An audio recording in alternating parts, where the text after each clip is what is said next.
Hi. We were talking about things that you can do around a 1 chord, and the lesson before, if you're playing a dominant 7 chord as a 1 chord, or if you're playing a major chord, you can use the major pentatonic over both those chords. Over a major chord, of course, major pentatonic, but also over dominant 7th. And we identified that little box 2 frets up, if you like, or 2 frets up from the root. So there I'm in an E-shaped bar chord, E or E7 shaped bar chord. I'm doing this at the 7th fret, so that's B7. And then there's my root at the 7th fret, and then if I go 2 frets up, then I've got this boxy shape of, yeah, so fret-wise, 9, 11, 9, 11, 9, 11, with the root at 7, okay? And that's around this E-shaped bar chord. And another thing you can do, another classic little area, that sort of thing. So that's basically using this shape. It's using that major shape. We've got, and it's using the major pentatonic as well, and slightly the minor pentatonic, going from the flat third to the major third on the G string, yeah? So major third, minor third. So what this little sort of classic lick is, we've got the top 2 strings, double stop on the top 2 strings at the 7th fret, which is out of this bar chord shape, and I'm hammering on and then taking my finger off, and I'm hammering on the B string but playing both. It's a double stop, I'm playing both the B and the top E string, yeah, so hammer on and then just the bar, half bar at the 7th fret, and then 3rd finger, or whichever finger you use. Most people use 3rd finger, you could use the 2nd. Probably easier to use the 3rd because of what we're going to do with the 2nd later. So we've got hammer on, little half bar, and then 3rd finger goes down to the D string, physically up, but call it down because it's all about pitch. D string on the 9th fret, which is the octave of the root of this chord. And then we move, to see that? 1st finger moves up slightly from here to that set of strings. So from the top 2 strings to the next 2 strings. And so I'm barring the G and B string at the 7th fret, and I pluck it and immediately hammer on. Well, you don't have to immediately. My lick here, I'm immediately hammering on. You can do it slower, but I'm doing it faster. And so I'm hammering on the G string from the 7th to the 8th fret, which is the minor 3rd to the major 3rd, but I'm playing a double stop so that you hear the B string as well. So all in all, that is, altogether, that is, okay, and you can leave it at that. And of course you can just take the smallest elements of this, or building blocks of this, just that, and then add anything you want.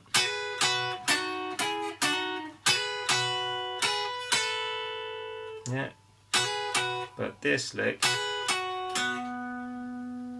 so top 2 strings, D string, 9th fret, and then bar the G and B strings, 7th fret, and hammer on to the G string, 8th fret. Now after that you can add this, that typical one. So we've got, oh, you know, we could have that, and that is what we've done. Then I'm barring the D, G and B strings with my 3rd finger,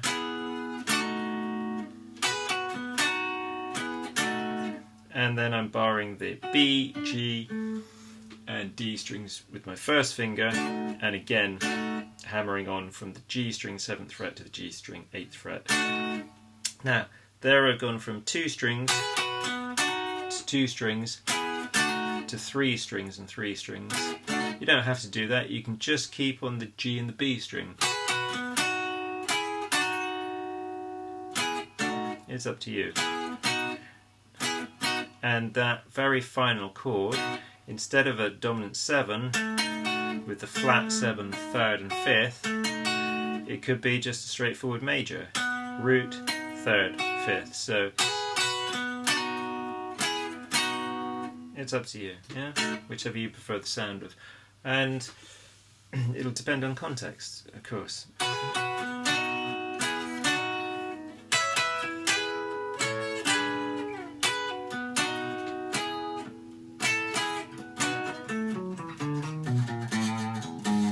Yeah, so you can move that around from the 1 chord. Then if you use the same shape for the next chord, the 4 chord, which is up here on the 12th fret, because it's E, you can use exactly the same lick.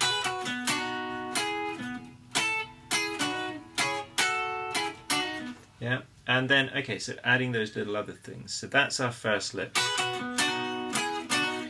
And based around things you can do around a 1 chord when it's in this shape. Sorry, not around a 1 chord, just when it's in this shape. Yeah, it can be the 1 chord, the 4 chord, or the 5 chord. Yeah, so it can be the 5 chord, the 4 chord. Yeah, little variations.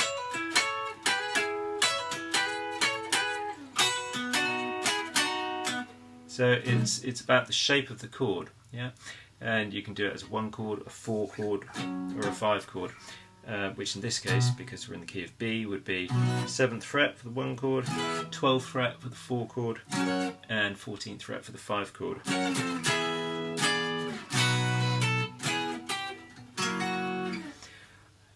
So it's about what you can do with this E shape, yeah, and other things you can do with this E shape.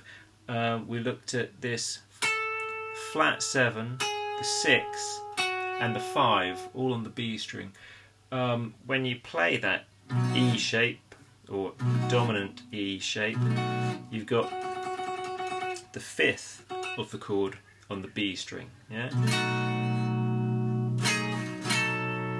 And because when you're doing a dominant 7 chord you've got your little finger free, you can use it to play the flat 7 on the B string. That's a very common voicing of a dominant 7 chord. So this is one voicing, and this is another voicing with the little finger on the B string. Yeah, and of course you can move it down 1 fret, go from the flat 7 to the 6, and then take it off altogether, and then on the B string you got the 5th.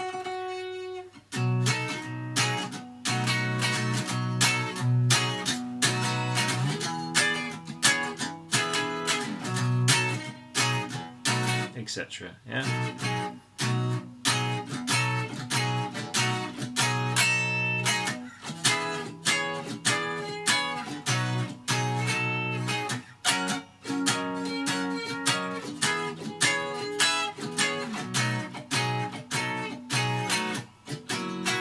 Yeah, that's a bit much, isn't it, using the whole chord, but you know, it could come in handy.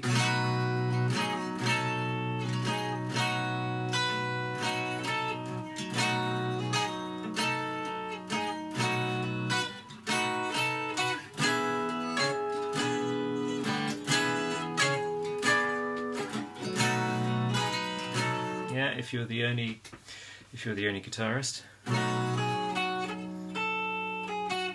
Don't have a second guitarist, so you could use it like that. More typically, again from this E-shaped bar chord, we take the notes that are on the D string, G string and B string, which are a major chord, root, 3rd, 5th, in this case of a B. Yeah, but it's that E-shaped bar chord again, and instead of fretting or fingering the whole chord, I'm just going to fret 3 notes on the D, G and B strings, yeah, which is fret 9, 8 and 7 on the D, G and B string. So this shape this little triad shape is used all the time.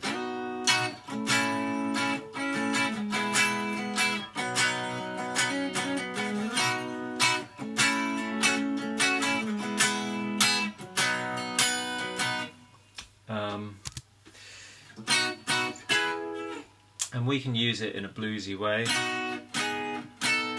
using that 5th of the chord on the B string, and then the 6th and the 7th of the chord, the flat 7, sorry, as we were doing before. So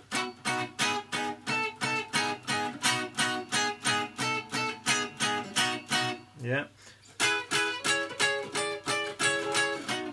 Oh.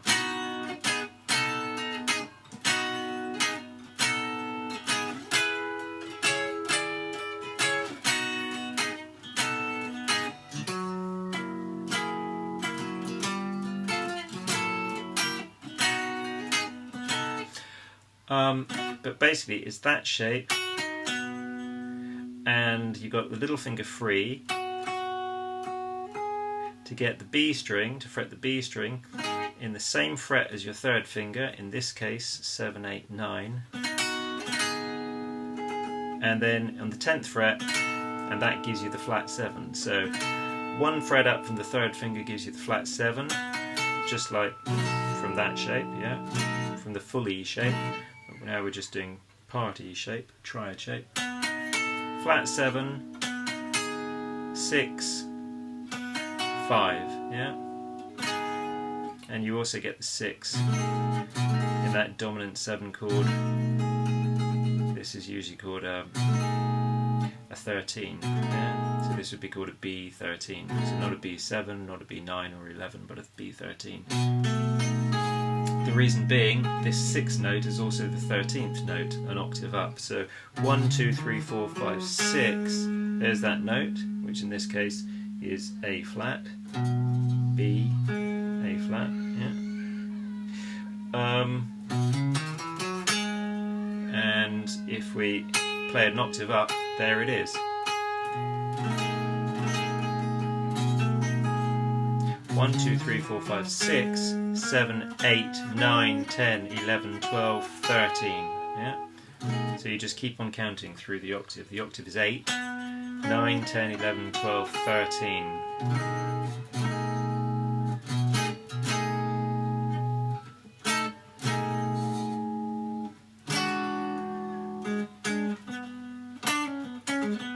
Okay, so those things, yeah, that's around this E shape, and also this.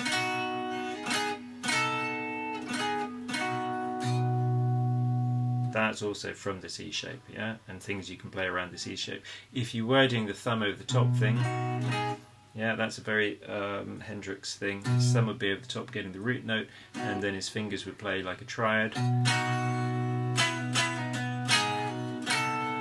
Yeah, and then you've got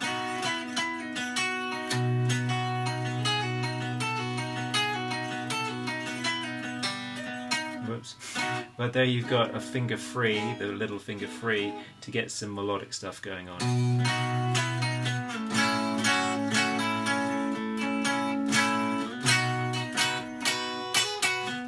And then you can bring in the stuff we were doing at first, yeah, with the double stop on the top 2 strings. Okay, so that was things you can do around the E-shaped bar chord. Okay, hope that helps.